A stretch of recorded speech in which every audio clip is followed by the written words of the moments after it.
Hello, everybody. A very warm welcome on this beautiful evening.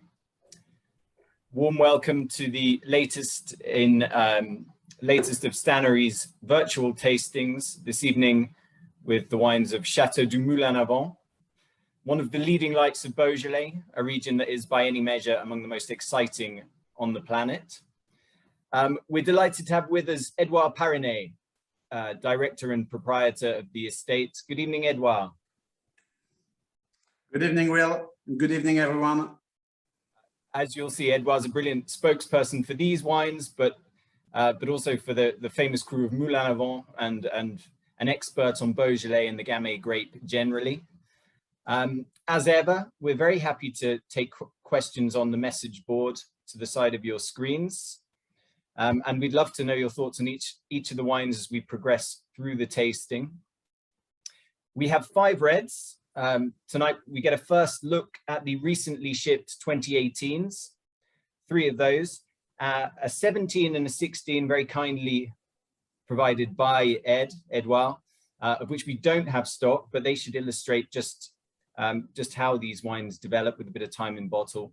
And we're going to finish with a superb white from Domaine du Roc des Boutires, the Château's sister estate in the Mâconnais. And we'll wrap things up at 8 p.m. as usual. Edouard, perhaps we could start with a brief history of Château du Moulin-à-Vent. Yes, sure, Will. So yes, as I said, good evening, everyone. I'm very happy to be with you all. Yeah, I just a little word first about this loom tasting. It's been a few months that we are now more or less into lockdown, and I know that this session, they are much more fun, I think, when everyone feels free to ask any question about any type, I would say. So yeah, you are very welcome to ask anything you want to know about Moulin-à-Vent and the specificity of Moulin-à-Vent in Beaujolais and anything else. So that's the first point. So I'm Edouard Parinet. I'm part of the family of Château du Moulin-à-Vent and Domaine du Roc des Boutires. We first of all, as a main presentation, these 2 appellations, Moulin-à-Vent and Pouilly-Fuissé, and the 2 domains, of course, it's interesting first to mention that they belong to 2 different worlds, Beaujolais for Château du Moulin-à-Vent and Burgundy for Domaine du Roc des Boutires.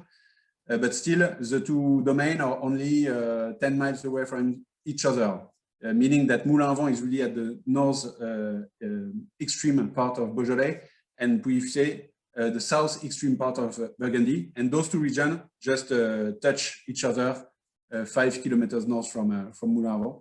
So that's the first thing. Yeah, some history about us and the Château du Moulin-à-Vent. So my family and we arrived in Château du Moulin-à-Vent in 2009. So we are not like mostly in Beaujolais or in Burgundy. We are not, vigneron for generation and generation. It's been 12 years now that we are in Château du Moulin-à-Vent. Château du Moulin-à-Vent, despite of that, is a very ancient domain, at least 1732. It was producing wine, so at least 300 years of winemaking in Château du Moulin-à-Vent. And as its name said, it's one of the, I would say most, one of the referent domain of the appellation. Most of the crus of Beaujolais have their own chateau wearing the name of the AOC. It's not so famous, Château de Fleury, Château de Bellevue in Morgon, etc. But Château du Moulin-à-Vent has been very active during these last centuries. And so today, the domain gathers 70 acres, so 30 hectares of vines only in Moulin-à-Vent. So that's a specificity, Many domains, they have a little bit of Morgon, a little bit of Beaujolais village, etc. We have only Moulin-à-Vent. So we have 70 acres, and we produce about 100,000 bottles per year with yields which are pretty low. So we have the house, of course, which is a bourgeois house, more than a chateau, to be precise. The vaulted cellar also, which is just under the house. And so these 30 hectares around the chateau and the windmill. since one of the specificity of MoulinVent is that it took the name of the windmill and not the name of a village. Our village is called Romanèche-Thorins, but the name of the AOC is based on this windmill, which is just in front of us, dating back from the 16th century, and he's the emblem of the appellation. Thank you. That was an excellent introduction. Thanks, Edouard. We never like to keep anyone waiting too long for their first sip, so I suggest that we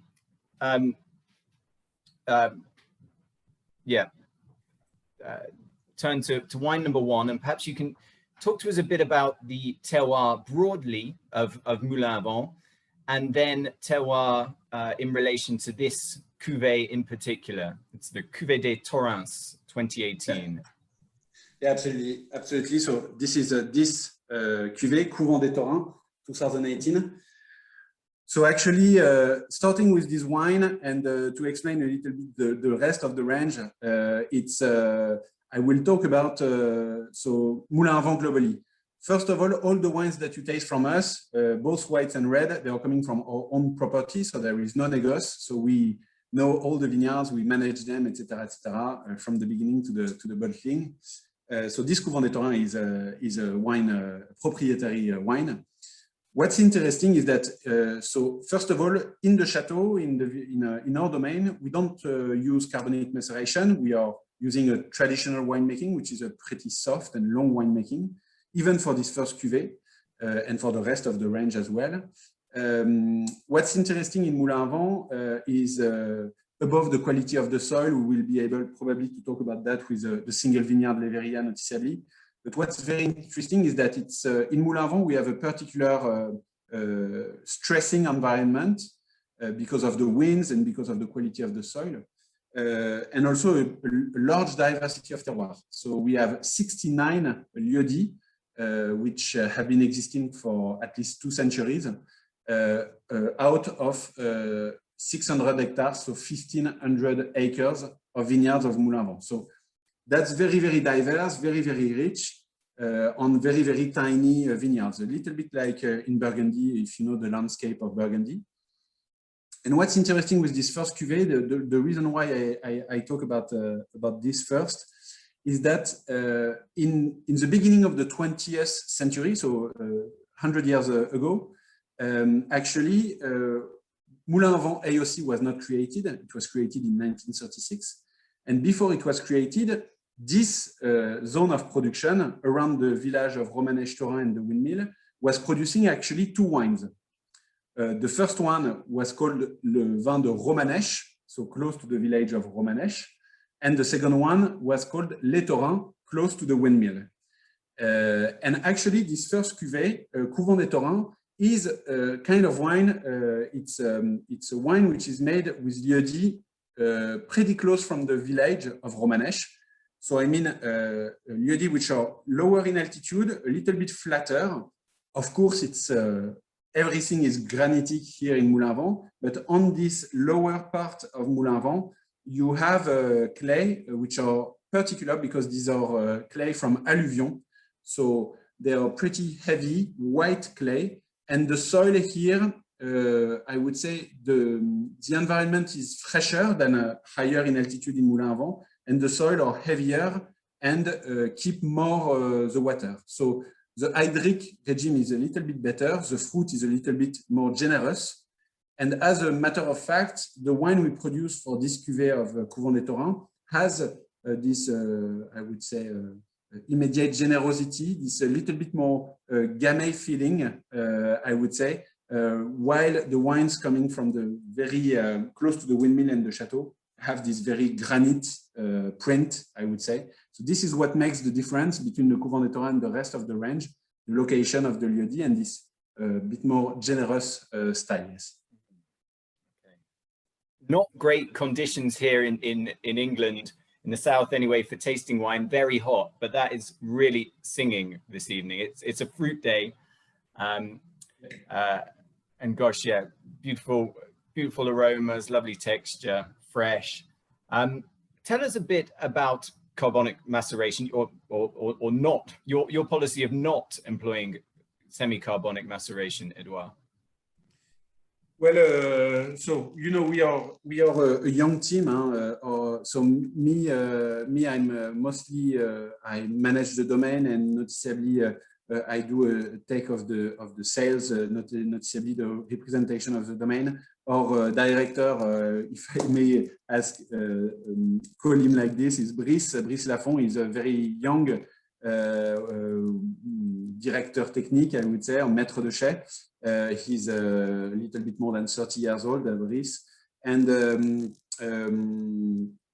yeah, I think we are open. What I wanted to say is that we are, you know, we don't have any recipe in Château du Moulin-à-Vent, so we experiment a lot of things, either in the vineyard on small land for sure, but we try to understand, and we don't have any recipe for vintage, for vineyard, etc., etc. So we do sometimes do experiment of carbonic or semi-carbonic, because we think it's fun to see how some grapes on certain vintage can react to this winemaking. But the reason why all the time, except this tiny experiment, we don't use it is actually, I think, the same reason for many vintners in Moulin-à-Vent is because in Moulin-à-Vent, we, as I mentioned it before, we have a lot of diversity, and it's not even a recent winemaking technique for Moulin-à-Vent, but it's historically. The vintners here have less used carbonic maceration than in the rest of Beaujolais, because they wanted to produce, how to say, a more structured, you know, a more structured wine with more tannins, I think, and Moulin-à-Vent has this. And also because they wanted to reveal or understand the difference between this lieu-dit and that lieu-dit.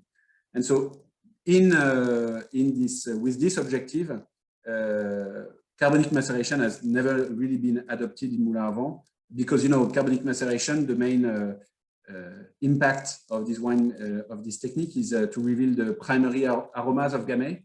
And when you are in Moulin-à-Vent, to my point of view, it does not make sense often. But yeah.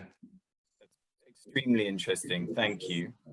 I suggest we move on to wine number 2, Les Vérillats 2018. I know you don't make much of that, so we're very pleased to have secured an allocation. Again, if you could tell us about terroir and winemaking, including a bit about the types of vessels you use for aging the wines. So yeah, so going from a Couvent des Thorins to Les Vérillats, it's kind of an exercise, kind of a yoga exercise that we do. So from the more, I would say, generous, fruity, immediate style of wine for Couvent des Thorins to the very more granite, the very more saline origin of Moulin-à-Vent. You know, I mentioned this distinction between the wine from Romanèche and the wine from Les Thorins back in the beginning of the 20th century. Les Vérillats is clearly in this section of Les Thorins. Actually, it's funny to mention also, while I'm thinking about that Romanèche became Romanèche Thorins exactly the same way that Chambol or Puligny became Chambol Musigny or Puligny Montrachet, because Les Thorins was the Grand Cru of what will become Moulin-à-Vent later. And so Les Vérillats, it's part of Les Thorins section. It's also, it's a vineyard, before describing it, it's a vineyard also which was recognized first class by Mr. Boutires. It's not a classification which is very famous, but actually this is a very, very interesting classification. If some of you are interested by geology or, you know, history of vineyards, Mr. Boutires, just like Mr. Lassalle, did very interesting, how to say, experience during the end of the 19th century. And Les Vérillats, so it's 300 meters altitude, while Couvent des Thorins is rather 200 meters. And one of the specificity of Les Vérillats, the specificity of Les Vérillats, is that the vineyard is at the top of a granitic mount. So, you know, les monts du Beaujolais, what makes our landscape so romantic and Tuscany-like is that we have these monts du Beaujolais, which are pure granite originally. And after 300 millions of years of erosion. These are very, very old soil that we have. This granite has become granite sands. And Les Vérillats is actually a place in Moulin-à-Vent, a very particular place where you're at the top of the granitic mount and you have only a layer of 50, in feet that would be 2 to 3 feet deep of granite sands. So this is a very, very, how to say, it's a very simple soil. It's a very poor soil. It's a soil with a lot of stress, as I mentioned a little bit before. It's also a place in Moulin-à-Vent where the winds, you know, if we have a windmill, it's not a hazard, where the winds are very, very powerful. And on the vintage noticeably like 18, the winds, when they have blown in August, they were able to dry and to concentrate the berries. And so it's a very particular fruit that we harvest here. After, for the winemaking, it's pretty much the same, I would say, than the Couvent des Thorins. In 2018, we had a little bit more wall bunch on Les Vérillats because the vineyard is old and the maturity was very good. And we think it's interesting to add the bunch under this condition. So it's a 50% wall bunch, 50% distemmed, this Vérillats 2018. And the winemaking, just like most of the time in Château du MoulinVent, is very soft, so longer than other domains. So in 2018, it's 21 days of soft winemaking with very, very light extraction, only a little bit of remontage. And after, for the aging, this wine, Vérillats, we have got, we have one tank here. We have 50% of tank, inox tank, stainless steel, sorry, and 50% of wood barrels, which are nowadays in the domain 4 years old on average, with no new oak. Okay. And they're Burgundian barrels, they're 228 litres. There is one 350 and the rest, which shall be 6 barrel 228. And you touched on the 2018 vintage there about the concentrating effect of the wind in the summer. Can you tell us a bit more about 18, since that's really our focus this evening? Yeah, to me, 18 is you know, for me, as a producer of wine in Moulin-à-Vent, my aim in Moulin-à-Vent is to produce wine which are good at any time of their life. So I think we have the main, we have a big chance to be 100% Gamay. So we have wines which naturally gives fruit, gives freshness, gives acidity and very elegant style of wine, thanks to the Gamay. In Moulin-à-Vent, because of this granite, because of this stressing environment, we have wines which are also able to deliver some structure, some complexity. 2018, I think it has pretty much all of that. So it's a vintage that I compared a lot in the beginning with the 15. But the 15 vintage that we made, they showed more austere, I think, when they were younger, you know. While the 2018 has very rapidly been very generous, very open in mouth. And this is also, just like 15, a great vintage for cellaring. The maturity, the phenolic maturity was absolutely perfect. So yeah, I anticipate this vintage to probably to be able to be cellared for at least 15 years or something like this. And the condition of 2018, that was very, very marked, I would say. So we had a very humid and cold spring. So lot of water in the reserve first, and after we had a very dry and sunny summer. Sorry.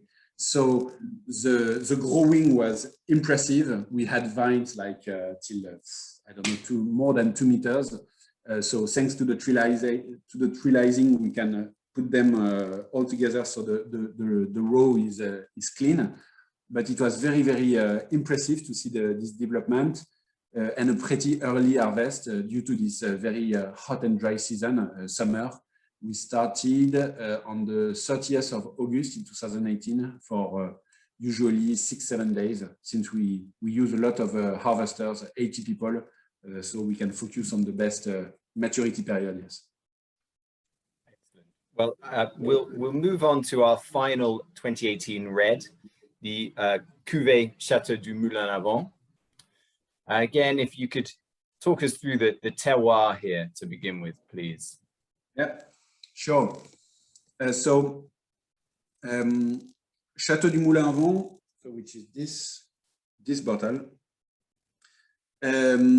Actually, what we experienced between Couvent des Thorins and Vérillats, the first and the second wine, Couvent des Thorins is made with different lieux-dits from Moulin-à-Vent. So noticeably la Delatte, les Rouchaux, les Maisonneuves, or 3 main lieux-dits coming into le Couvent des Thorins.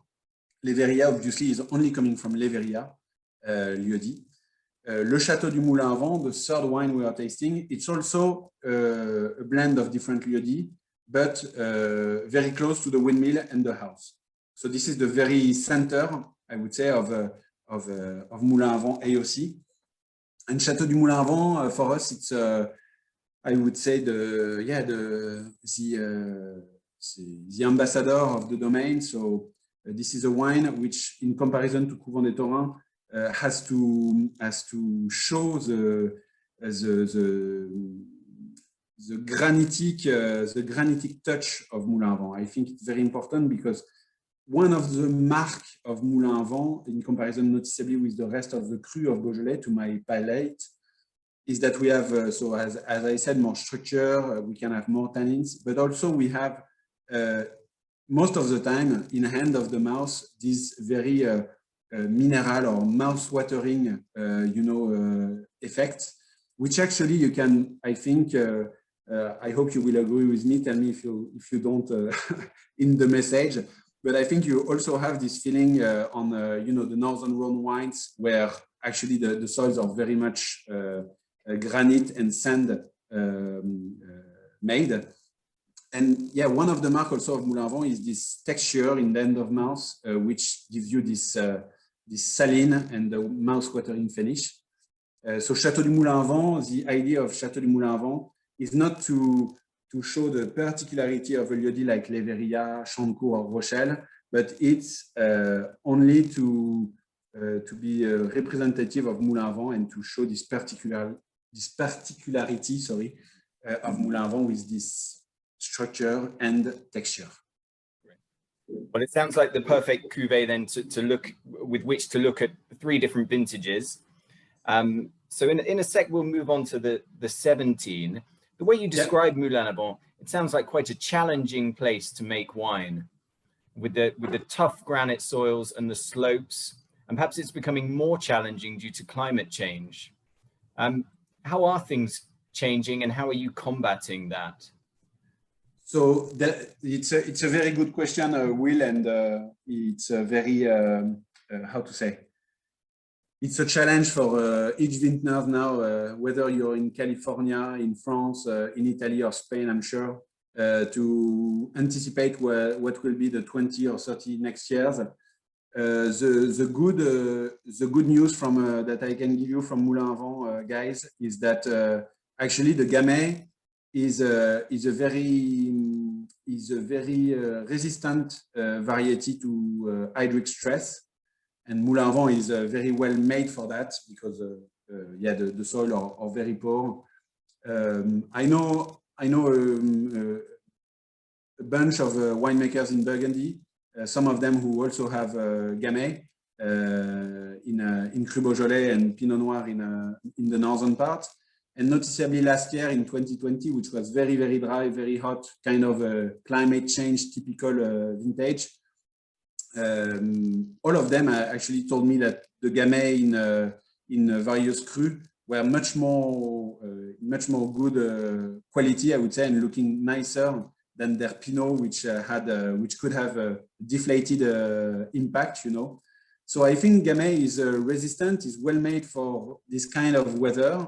Of course, Will, to me, the 2 challenges is, first of all, I'm sure that all of you guys, you know, French people like to take a vacation in August, and this is also the case for vintners. but you don't have to rely too much on your August vacation nowadays in Beaujolais. So that's the first condition. And after, yeah, it's I think one of our assets in Château du Moulin-à-Vent, despite the gathering of lieux-dits that I think are very qualitative in the appellation, is also that we call how to say, no, we don't call, we have a huge team of harvesters. So the period of time when we harvest in Moulin-à-Vent, it's very, very short. We harvest the 30 hectares all by hand, and normally, depends, huh? But normally we can do that in within 6 days or 7 days sometimes. So we are quick, we have huge team, so everything comes into the share at the right time. And I think that participate in this is how you can deal with the climate change. Yeah, with the climate change. And after, there is also a lot of things happening in the vineyard. The experimentation we have done with noticeably with some organic practices and biodynamic practices have shown that the maturity the development of the maturity with these techniques were helping to keep acidity in the fruit. So, you know, these are very, very long-lasting experimentation that we do, but we think also that better viticulture, very simply, goes rather in the direction of adapting to the climate change. So that's also something which is good to know for the future years. Well, let's move on to the 2017. If you could tell us a bit about the 17 vintage, and although this is still a young wine, if you could also speak about how you expect, and from your own experience, how these wines do evolve, the kind of aromas and flavors we can expect to encounter with aged wines from Moulin-à-Vent. Mm-hmm. Yeah, so I mean, the three vintages that you, ladies and gentlemen, you have tonight, they are very interesting because to give you a very quick outlook on these three, I think 2018 is the, let's say, the solar version, even if it's not too bodied like 15, but I would say 18 is the solar version, 16 is the classic version, and 17 is the light evanescent version of Moulin-à-Vent, of Château du MoulinVent. 17 is a vintage that I really love because so it's a vintage which has been marked by hail. So we had a hailstorm on the 12th of July this year, and we lost on a lieu-dit like Vérillats, Rochelle, we lost everything. So we did not even harvest this part of Moulin-à-Vent. What I like is that it has different tastes, definitely. I think I hope you'll agree with me. You will see with between the 18 that you tasted and the 16 to come. It's a very different. It shows another style of Moulin-à-Vent, even if it's made pretty much the same way. We did not use wall bunch because of the injured berries that we had on 17. But what we also do in Château du MoulinVent, we are very serious at the sorting table. So there are vintages where there is less to make than others, but 17 that was kind of a 24 hours, 7 days per week work. So I think we had been serious in 17 on the table and just kept the nice fruit. And this 17, I think it shows the energy. Really, I like this energy of the wine. And it's your question is interesting, Will, because I have drunk a good amount now of old Moulin-à-Vents in my life. And to me, this 17 has the kind of aromas that you can find in a more classic vintage of Moulin-à-Vent after, I would say, 10 years. So you have a more you know, red fruit, crushed strawberry feeling in the nose. This red fruit more than dark fruit that we could have had in the 18. A lot of menthol also, I feel. So these very fresh aromas of menthol, which is kind of in the same family than pepper that we can have on hotter vintages in Moulin-à-Vent. yeah, I like the fact that these weak vintages on the paper, they feel they show they are still how to say orgueilleux.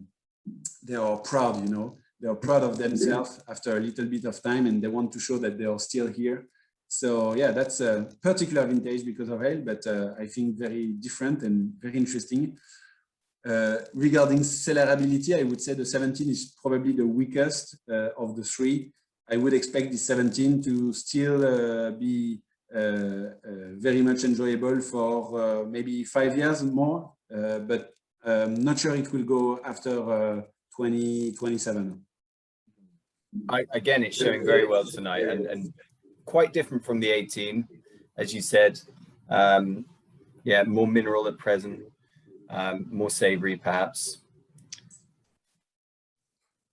Yeah, it's you know, in Moulin-à-Vent, it's also something I'm wondering.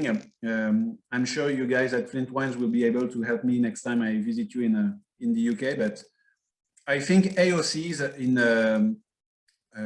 how to say that the places in France, and I'm probably it's the same elsewhere, but the places in France where you're at the northernmost limit of raising of the variety is more versatile, I think.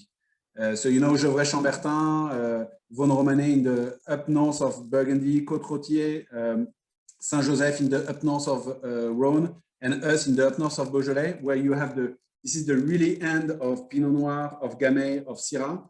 I think that depending on the style of the vintage, and 1718, it's once more really kind of the opposite. I think that the variety gives a wider style aromas than if you're lower in the middle of the region of plantation. So yeah, 17 and 18, I think, shows this pretty huge differences. And what about really Moulin-à-Vent with a lot of bottle age, a 10-year-old wine or a 20-year-old wine or a 30-year-old wine or beyond?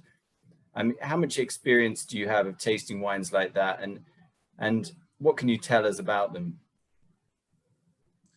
So it's you know, every time I have this question, it's hard for me to transmit the feeling that I have had sometimes tasting some of the old Moulin-à-Vent I have got. We are lucky enough in Château du MoulinVent to have probably between 200 and 300 bottles of old Château du MoulinVent from the 50s to the 2000s. What I can tell you, maybe the best history to give you an idea of how enjoyable was the Magnum of Château du MoulinVent 89 2 years ago. So I took it because it was 30 years ago, you know, so I think it's marking for the people to have a 30 years old Moulin-à-Vent. I was at a big dinner in Hong Kong with my importer there, with just like you guys in Flint Wines, a lot of Burgundy, lot of big vineyards, etc. And naturally, I came with my with my Moulin-à-Vent 89, and you know, I was feeling really confident, I would say, and many people, I think, during this dinner were astonished at the point that I found an importer for South Korea there, you know, so because he was like, what? Is it possible to do a Beaujolais of 30 years like this? So we started working together since that time. So yeah, it's, you know, it's just like any wine region in the world, any wine region of quality in the world, good vintages and good soils. If you have the nice variety for it, it can go pretty long, you know. It's just like a Cabernet Franc from Chinon. It's just like many things which are maybe less known than Pinot Noir from Burgundy or the Grand Bordeaux that can age 30, 40 years. Pretty much everywhere in France and in the world, you can find a terroir where the wine can age, and Beaujolais is part of them. It's sometimes said that Gamay will Pinot, become Pinot-like with age. Do you agree with that concept? So not really. Actually, I agree on that for certain vintage. 17, I think it's a vintage for a Moulin-à-Vent that Pinot. I would say that the 16, the next wine, is a Moulin-à-Vent for Gamay that Syrah.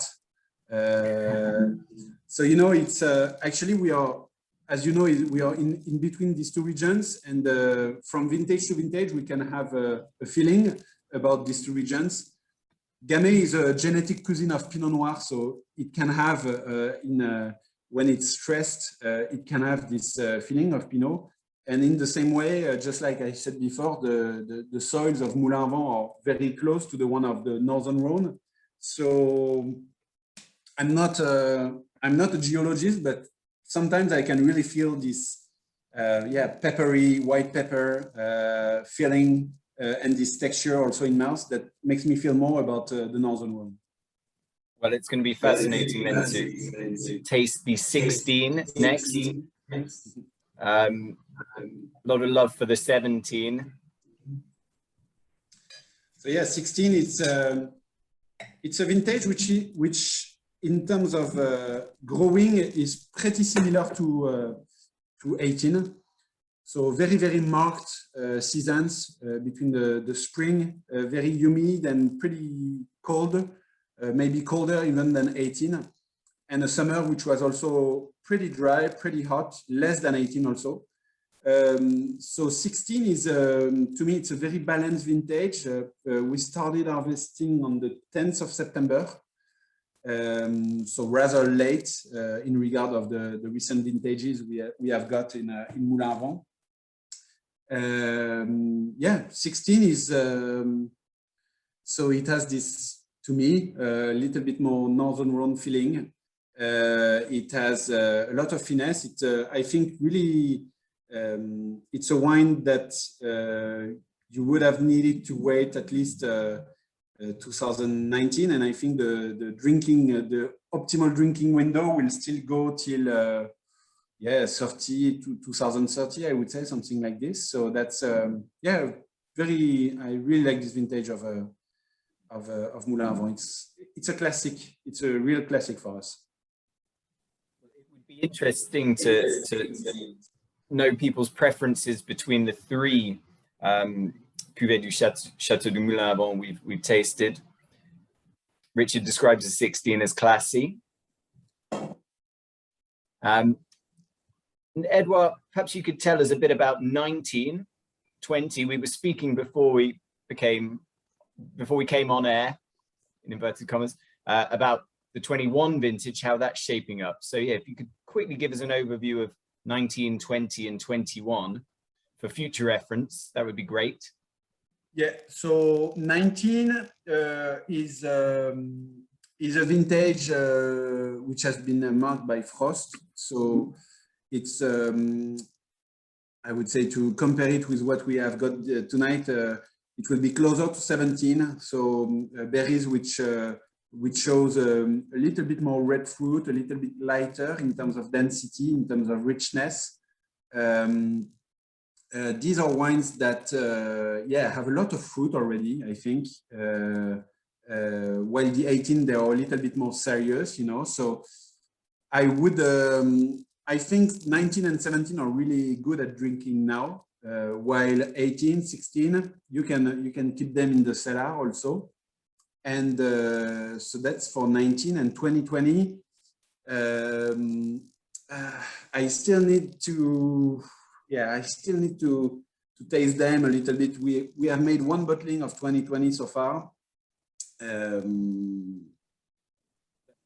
think they pretty much have everything, you know. The 2020, it's a very unusual, but it's comparable to 18, but it has a lot of charm, I think. It's not particularly structured, but very round.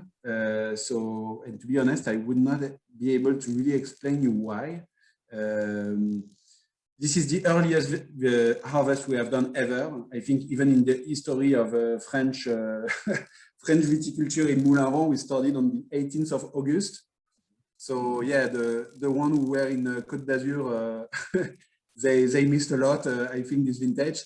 But 2020, very early vintage, very round, very lot of charm and very complete, yes, I would say. And 21 is, we were talking about that rapidly, so it's a little bit early to talk about it already, but kind of a catastrophe vintage with frost, as you heard in France and even in Europe.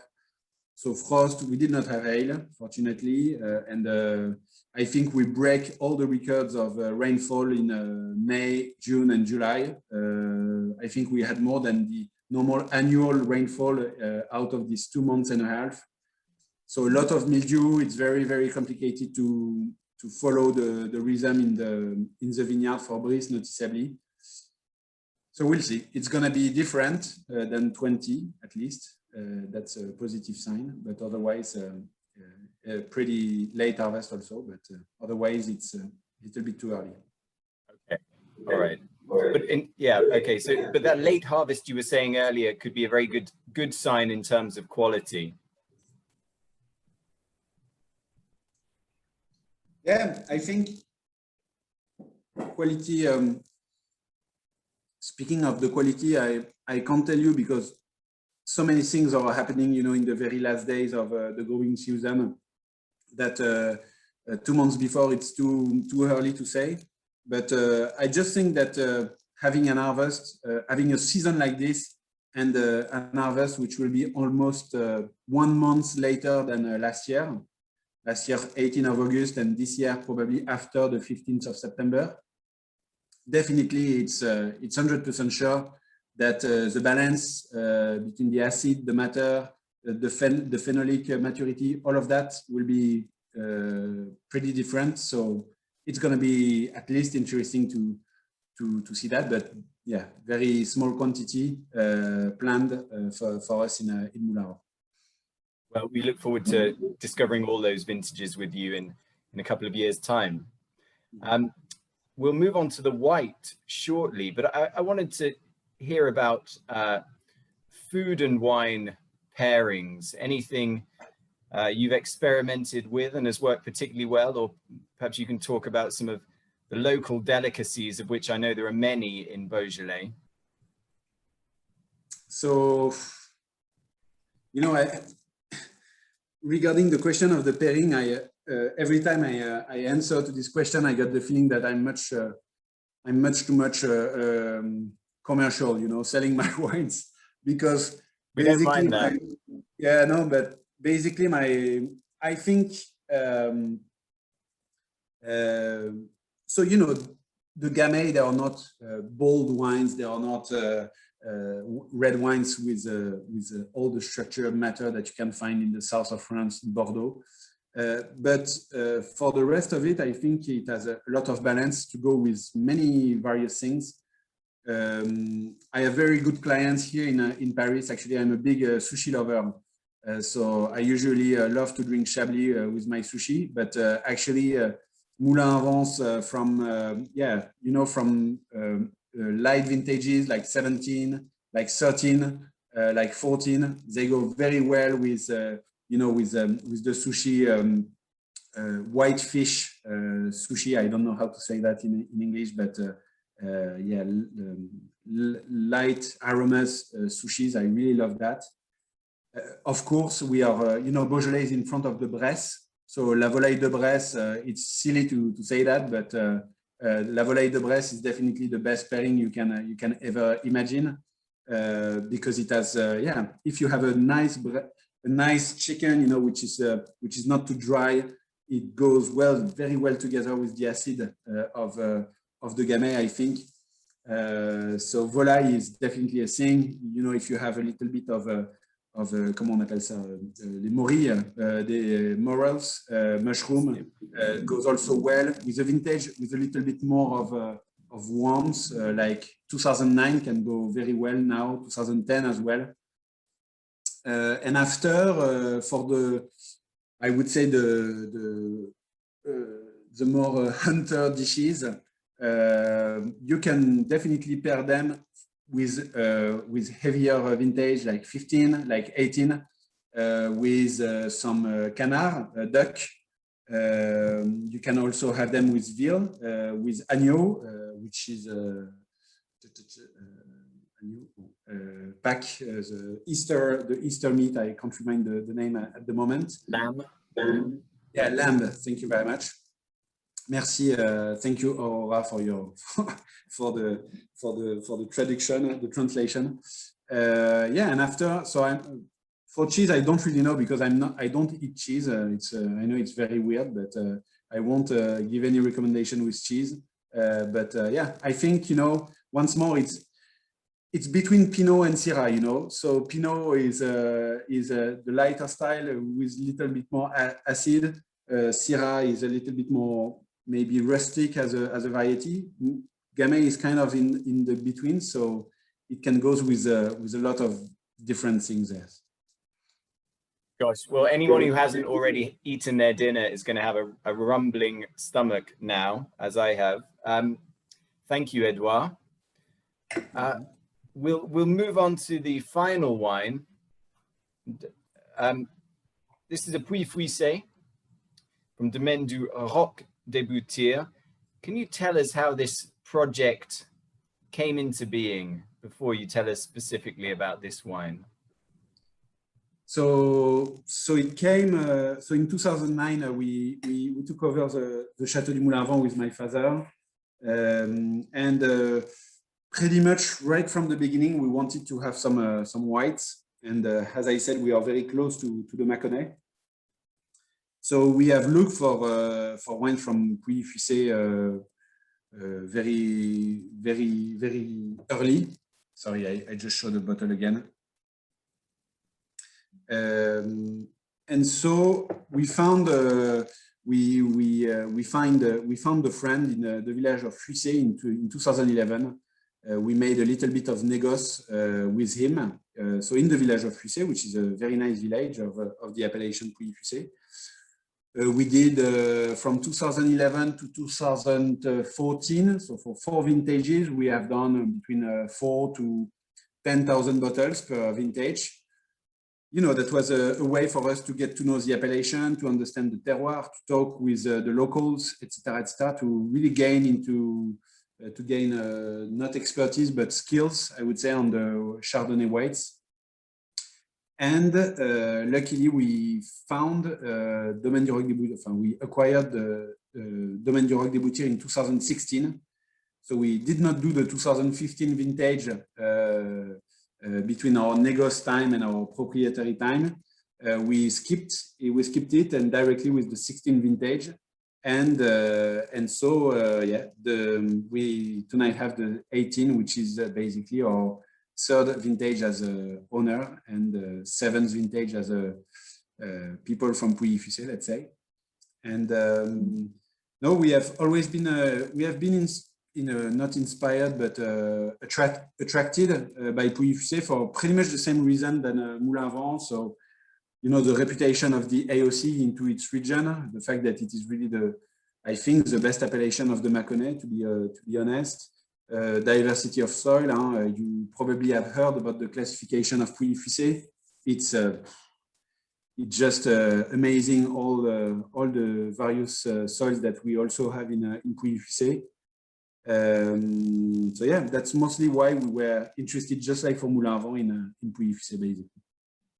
And this wine is blended from numerous parcels around the appellation. Yeah, absolutely. So this is also our emblem, just like the Château du MoulinVent is our emblem for the domain. So just a few words about our domain in Pouilly-Fuissé. So we are located in the village of Pouilly, so which is just north from Fuissé. The village of Pouilly is in the classification happening in a few months' time for the 2020 vintage. The village of Pouilly is the richest one in Premier Cru, so that gives you an idea of the quality of the village globally. And I think, just like for MoulinVent, the asset of Domaine du Roc des Boutires is that I think we are really located on the best lieu-dit of the village of Pouilly. So Boutires, which is our, you know, Domaine du Roc des Boutires is located on Boutires, which is a future Premier Cru. We also have Ambertillon, which is wonderful, Lagrange-Murger, Vercras, l'Élite. And this cuvée is a blend of mostly l'élite, Aucombe, which are very, very beautiful lieux-dits, rather in the mid part of the village of Pouilly. So we have 7 lieux-dits all together in this cuvée, and that this cuvée represents, in 2018, we shall have made maybe 15,000 bottles. So yeah, in 2018, what's always what has amazed me right at the beginning is that it was still a pretty hot vintage, but I think the village of, I really think the village of Pouilly has a big asset in comparison with the one of Fuissé, because it has, I think the wines, the berries we have here, they have more acidity and more, the wines are more linear. This is my feeling when I taste the wine from between Pouilly and Fuissé. And yeah, I think 18 has a good balance. Well, that's been echoed in the chat, that there's, yeah, surprising minerally and chalky stony note to the wine, despite the warmth of the vintage. It's delicious. Can you tell us a bit more about the Premier Cru classifications that have been introduced? You're right to talk about the chalky. The village of Pouilly has more limestone than the one of Fuissé, and I think it participates in the character of the wine of Pouilly in comparison. So yeah, I agree with that. The classification, but I'm not the best place to talk about that, because we just arrived in 2016, so it was already 10 years probably that vintners from all around Pouilly-Fuissé were working on it. What I can, I think it's a good thing for Pouilly-Fuissé, because Pouilly-Fuissé deserves, just like the rest of Burgundy, to have its own classification. My opinion is that Boutires shall be a Grand Cru, but no, not anyone is agree with that.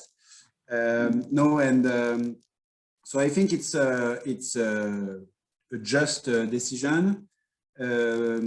I think it will highlight Pouilly-Fuissé a little bit more. I think Pouilly-Fuissé is an appellation which is still very much, how to say, controlled by the négoce. I don't know exactly the figure, but I won't be surprised that 2/3 of the volume of Pouilly-Fuissé is in the end of big houses of Burgundy. So I think that Pouilly-Fuissé has, in the same time, benefited from this, because it's a very commercial brand which is famous in many places in the world, and in the same time it has suffered also a little bit, because as a matter of logically, if I was a Burgundy big house, I would logically make Mâconnais wines very different from the rest of the Burgundy. And while it's southern, wines which are a little bit more exotic, which is also an aromatic that you can find in the Mâconnais. And so Pouilly-Fuissé, I think, as an appellation, has suffered a little bit of this reputation of producing round, fat, exotic styled type of wine, while I think Pouilly-Fuissé is much more floral. It's a lot of honey also as an aroma. When the wine ages after 10 years, you have a lot of honey flavors, honey wax on Pouilly-Fuissé, and definitely as a style, as a dimension, I would say that the wine of Pouilly to me is much more linear than many people that I've met think. This is my personal opinion. And so the classification, it's just like any classification. You need to make rules to make a classification. So obviously it's a simplification, and in the same time it helps everybody to go in the same direction. So that's I mean, to talk about my own feeling, we have some vineyards in Domaine des Boutires which will not be classified Premier Cru, and which I think are of the level of Premier Cru in terms of vegetal, in terms of wine, of course. So but you can't take the opinion of everyone to make a classification. So you need to have rules. That's very magnanimous. And so to finish with that, Domaine du Moulin-Vent, I don't even speak about about that, but Domaine du Moulin-Vent will show 2 Premier Cru. So Boutires, which is our the birth, the origin of Domaine du Moulin-à-Vent. So Boutires 2020 will be premier cru and after. And Château, which is a neighbor from Boutires, a little bit slopier with a little bit less clay than Boutires. And also in Boutires, we have a very nice vegetal. It's our oldest vines. They are 65 years old in Boutires. So it's a beautiful vineyard. So these are our two premier cru, and the rest is not premier cru, but we are happy with that. Can you tell us just quickly about the barrel aging for this wine? I know people will be curious. Any new oak used? So 2018. So globally, the balance is pretty much the same in Moulin-à-Vent and in Pouilly-Fuissé to us. So the two domains are more or less, because once more, we don't have a receipt, but more or less 70% stainless steel and 30% oak barrel. We don't have foudre, wooden foudre. We don't have concrete. We don't have anything like this. We are very like binary, you know, stainless steel or wooden barrels. So the balance is pretty much the same for Pouilly. Pouilly, we are newer, so we have a little bit more, how to say, younger age of barrels. Since we,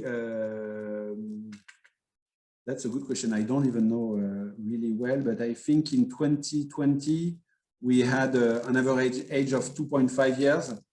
And so we buy some new barrel. I think in 2020, we buy 2 new, and 2019, we bought 0. So, you know, the new barrel is, it must be, I don't even know in 2018 where it was placed, but probably on Château, I would say. And this wine, particularly the Pouilly-Fuissé 18, so we had 2/3 in stainless steel and 1/3 in barrels. Well, look, Edouard, thank you so much. That's been absolutely fascinating. The wines showed brilliantly. Your enthusiasm, not just for your own wines, but for Moulin-à-Vent and Pouilly-Fuissé is infectious, and I think we'd all agree totally merited based on tonight's tasting. I'm sure some people wish to go, but if you do have any questions, please feel free to put them in the chat now. So thank you, Edouard. That was brilliant. Thank you to all. I was happy to have you visually, and feel free to come pay us a visit when we can travel again, because also we did not talk about that. We talked about food and wine, which is basically the most important, but also the landscape in Pouilly-Fuissé and Moulin-à-Vent is very nice. So that's worth the trip, I guess.